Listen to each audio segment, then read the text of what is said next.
Hi guys, welcome back to commerce zone. और आज हम कवर करने जा रहे हैं हमारी सबसे इम्पॉर्टेंट टॉपिक, जो कि सिर्फ 12th क्लास के लिए ही नहीं बल्कि ऑल ओवर द इंडिया में जितने भी यूथ हमसे जुड़े हुए हैं उनके लिए ये सवाल है कि इंडिया इतनी ज़्यादा अनएम्प्लॉयमेंट क्यों फेस कर रहा है।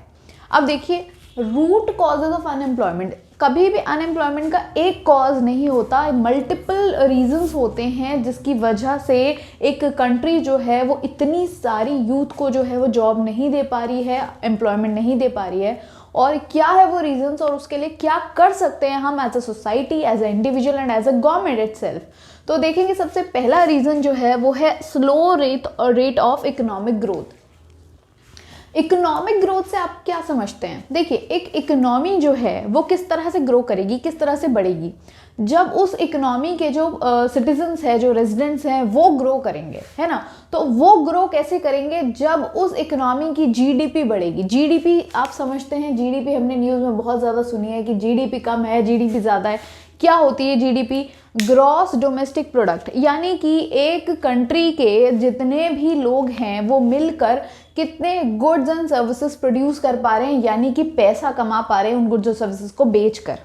तो एक कंट्री के अंदर जितनी पॉपुलेशन है उस हिसाब से क्या हमारी इंडिया उतना प्रोडक्शन कर पा रही है? नहीं कर पा रही।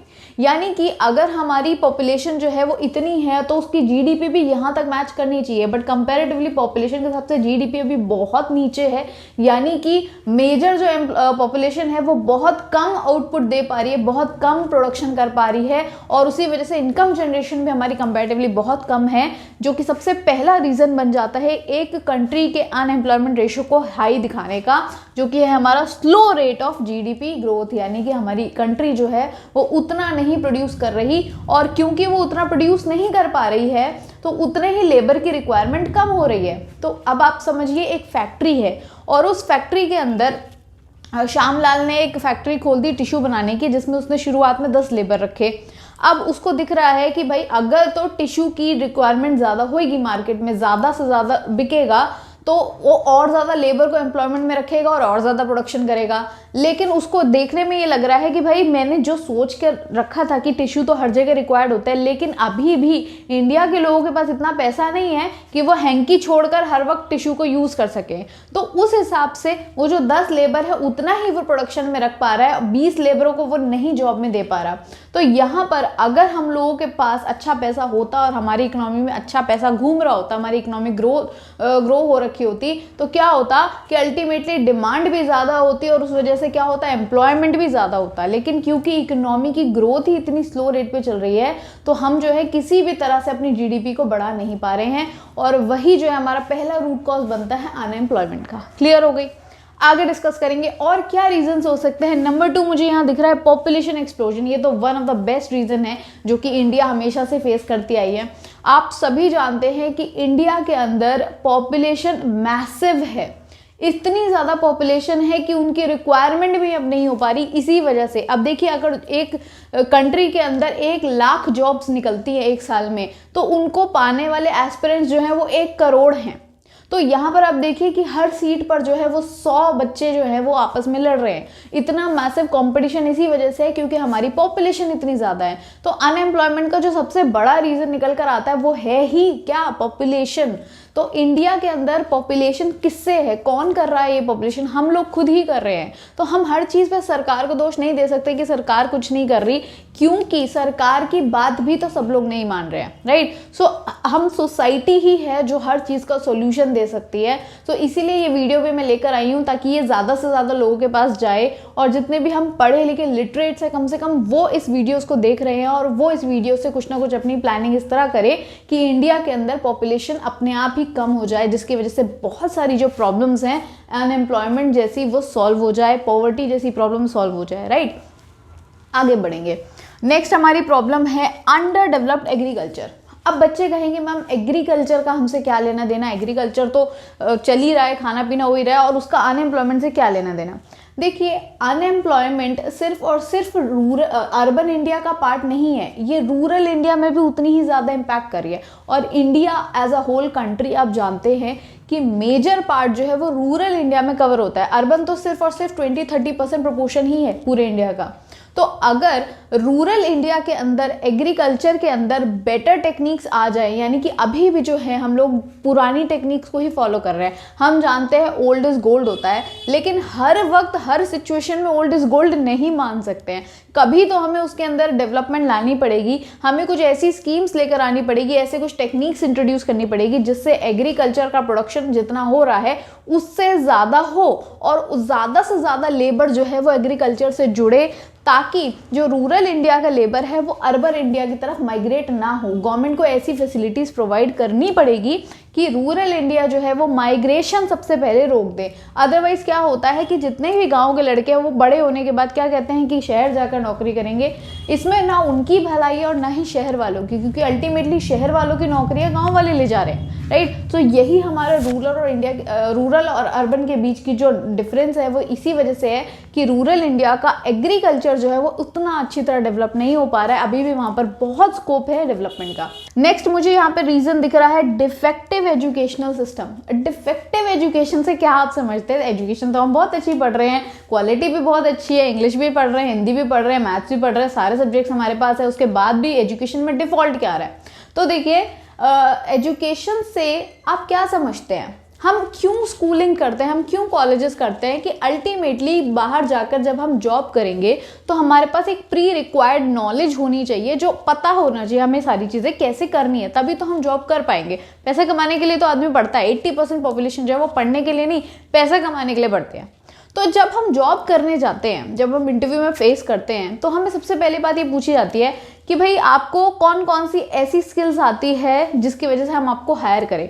आप कहोगे भाई मैंने MBA करा है या मैंने BTech करा है या मैंने जो भी कोर्स करा है, तो वो कहेंगे ये तो सभी करके आए हैं, बाहर 10 कैंडिडेट हैं, उन सब के पास सेम डिग्री है, तुम में क्या अलग है? तुम्हें क्या कोई वोकेशनल नॉलेज है? तुम्हें कोई टेक्निकल नॉलेज है? तो यानी कि ये ऐसी चीज़ें हैं जो एजुकेशन सिस्टम को हमें देनी चाहिए थी। अगर उन्हें डिमांड है हमसे कि टेक्निकल नॉलेज बच्चे को होनी चाहिए, वोकेशनल कोर्सेज बच्चे ने करे हुए होने चाहिए, तो आप हमें करवा कर भेजो ना, तभी तो हम जॉब फेस करेंगे। हमें क्या पता कि ये सब होना चाहिए?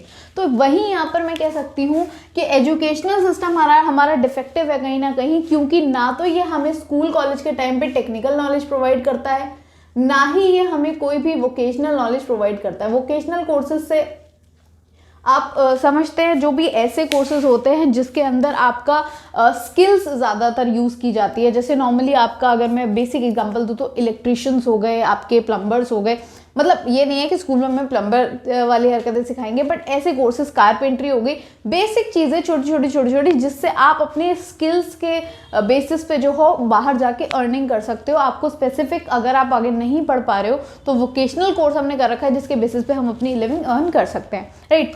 हालांकि अभी जो ये न्यू एजुकेशन पॉलिसी आई है उसके अंदर काफ़ी सारे चेंजेस आए हैं, वोकेशनल और टेक्निकल नॉलेज को काफ़ी ज़्यादा स्कोप दिया गया है। तो हो सकता है कि आने वाले 10 सालों में हम और बेटर सिचुएशन फेस करें, और जो हमारे ये बड़ा रीज़न है ये ना अनएम्प्लॉयमेंट का रीज़न दिखने को मिले, क्योंकि बाद में जो आज जो स्कीम आई है उसका इम्पैक्ट 10 साल बाद आएगा, राइट। कोई भी प्लानिंग जो अभी हो रही है उसका इम्पैक्ट 10 साल बाद दिखने मिलता है। तो हो सकता है कि इन रूट कॉजेज को सॉल्व करने के लिए सरकार कुछ कर रही है, बट अभी के लिए प्रेजेंट कंडीशन में मैं बात करूं तो अभी भी एक बहुत बड़ा फॉल्ट है जो कि अभी तक नहीं सुधर पाया है, ठीक है। हमें देखने को ये बहुत मिल रहा है, आज भी सारी यूथ जो इंटरव्यू के लिए जाती है उन्हें ये करंट क्वेश्चंस फेस करने ही पड़ते हैं।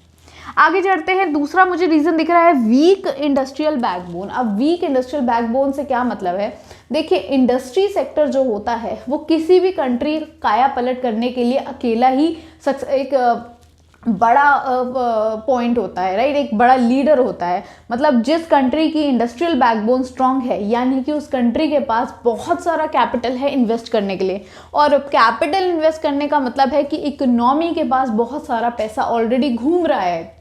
सर्कुलर फ्लो ऑफ इनकम में हमने ये चीज़ सीखी थी कि पैसा जो है वो इकोनॉमी में घूमता रहता है, और वही पैसा जो है वो एक इकोनॉमी की कैपिटल कंट्रीब्यूशन कहलाता है, और वही जो है एक इंडस्ट्रियल सेक्टर की सबसे बड़ी बैकबोन होती है। तो क्योंकि इंडिया की इकोनॉमी वीक है, इंडिया की इकोनॉमी इतनी स्ट्रांग नहीं है जितनी उसकी होनी चाहिए, और उस वजह से इंडिया के पास इतना कैपिटल कंट्रीब्यूशन नहीं है कि वो अपनी इंडस्ट्रियल बैकबोन के लिए कुछ रख सके। और उसी वजह से क्या है कि जितनी इंडस्ट्रीज जो है वो एम्प्लॉयमेंट प्रोवाइड कर सकती सकती थी उतनी वो नहीं कर पा रही है। जबकि बाकी के कंट्रीज में आप देखोगे, जो डेवलप्ड नेशंस है वहाँ पर आपने सुना होगा कि वहाँ लेबर की कमी होती है, वहाँ पर एम्प्लॉयमेंट इतनी भरपूर है कि लोग नहीं है उनके पास काम करने के लिए, क्योंकि वो कैपिटल कॉन्ट्रीब्यूटेड इकोनॉमीज होती है, उनकी इकोनॉमी में इतना पैसा है कि अब एम्प्लॉयमेंट देने के लिए लोग नहीं है उनके पास। ठीक, तो इस तरह से अगर ये वाला फैक्टर हमारा पूरा हो जाए तो हम क्या कर पाएंगे, एक अच्छी इकोनॉमी, एक एम्प्लॉयड फुल एम्प्लॉयमेंट वाला जो लेवल है वो हासिल कर सकेंगे। उसके अलावा एक पॉइंट मुझे यहाँ पर दिख रहा है, इनएडिक्वेट प्लानिंग। अब प्लानिंग कौन करता है? सबसे पहली बात भाई, जो आपने प्लानिंग कमीशन का नाम सुना है, जो 1950 में बैठी थी और अब उसको नीति आयोग ने रिप्लेस कर दिया है, वो प्लानिंग कमीशन क्या करती है? वो आपके 5 ईयर प्लानिंग करती है कि अगले 5 सालों में हमारी इकोनॉमी के अंदर क्या क्या होने वाला है, क्या चेंजेस रहेंगे, क्या हम अडेप्ट करेंगे, क्या नहीं करेंगे।